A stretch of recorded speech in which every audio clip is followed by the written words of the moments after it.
Yeah, it's interesting, isn't it? I've got very into classical music in my more middle years, shall we say. I'm not a connoisseur of it, but I do like it. I particularly like piano-based pieces.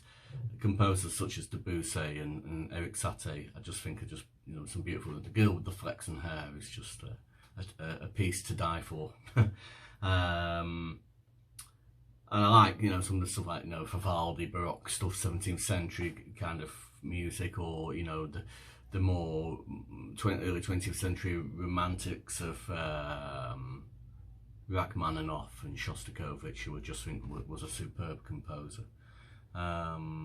Obviously, in terms of more contemporary music, I mean, the Floyd stuff will always have a big part to play in my life, along with stuff like from the Beatles and the Stones, just brilliant bands, and lots of other stuff, I dare say, out there. But it all kind of gets stirred into a pot in terms of your own head, your own thinking, your own compositions, and what you do.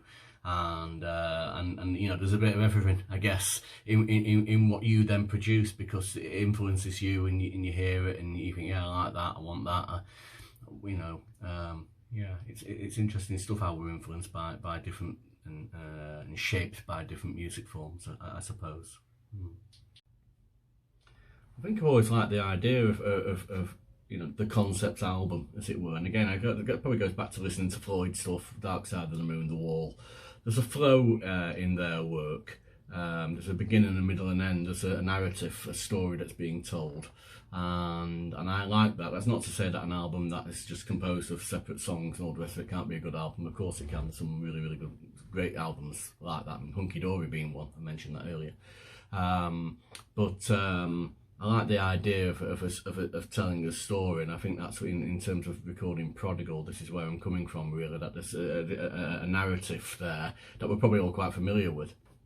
However, I also think that there is scope for expanding the story a little bit. I mean, kind of what goes on between him and his dad, and this separation. What does he get up to whilst he's living in a foreign land? This life of debauchery, spending all his cash, buying friends, losing them just as quickly.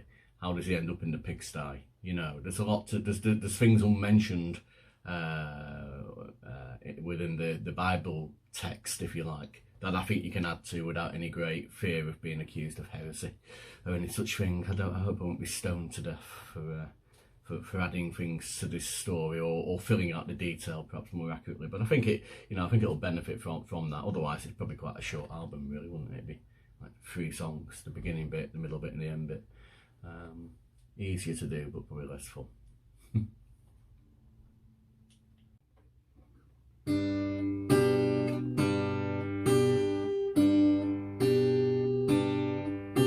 You hear people asking questions, seeking answers they'll never find.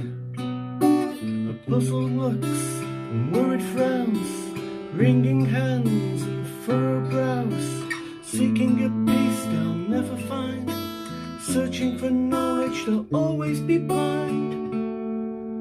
The fools all so keen, no doubt, we're chasing after the wind.